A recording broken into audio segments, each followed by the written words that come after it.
দিচ্ছি, তাহলে এই পার্টটা আমার রানিং পার্ট, এটাকে নিয়ে কাজ করবো, ওই স্ট্যান্ডিং পার্ট করবো, অন্য কোনো পার্ট করবো না। তাহলে এটাকে আমি নিচে একবার দিলাম, সরি উপর দিয়ে নিচে করলাম, আবার ওকে কি করবো, এই যে স্ট্যান্ডিং পার্ট ছিল ওর উপরে আবার দেবো, আবার নিচে দিয়ে করবো, তাহলে হয়ে যাবে। কিন্তু এক্ষেত্রে আমি যদি করতাম যে দুটো পার্ট থেকে যদি করতাম, তাহলে কি হতো, যে একটাকে কি উপরে দিয়েছি, এটাকে ঘুরিয়েছি, এটা একটা পড়েছিল, আর এটাকে আমি কি করতাম নিচে দিয়ে দিতাম। যদি নিচে দিয়ে দিতাম তাহলে দেখো দুভাবে হয়ে থাকে।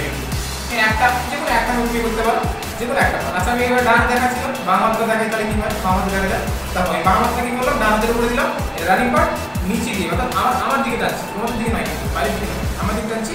তারপর কি করলাম, যেহেতু উপরে দিয়েছিলাম আবার উপরে দিলাম, উপরে দিয়ে আবার ভেতরে ঢুকে নিচে দিয়ে ভেতরে ঢুকলাম, উপর দিয়ে নাকি। যদি আমি নিচে দিয়ে করতাম তাহলে কি হতো, ধরো আমি বাম হাতে করছি, নিচে দিয়ে দিলাম, দেখো নিচে, চলো নিচে দিলাম, উপরে তুলে আমি তোমাদের দিকে বের করছি, আমার দিকে বের করবো, তাহলে কিন্তু এটা ঘুরবে না, হবে না। তাহলে আবার আমাকে কি করতে হবে, স্ট্যান্ডিং পার্টের সঙ্গে আবার নিচে দিয়ে দিলাম, নিচে দিয়ে আবার ভেতরের দিকে ঢুকিয়ে তোমাদের দিকে যাচ্ছি।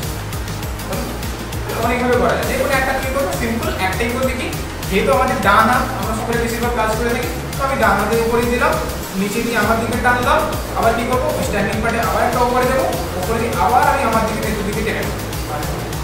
এটার নাম কি, ব্রিজ নট, তাই তো, বা ঠিক নট কিন্তু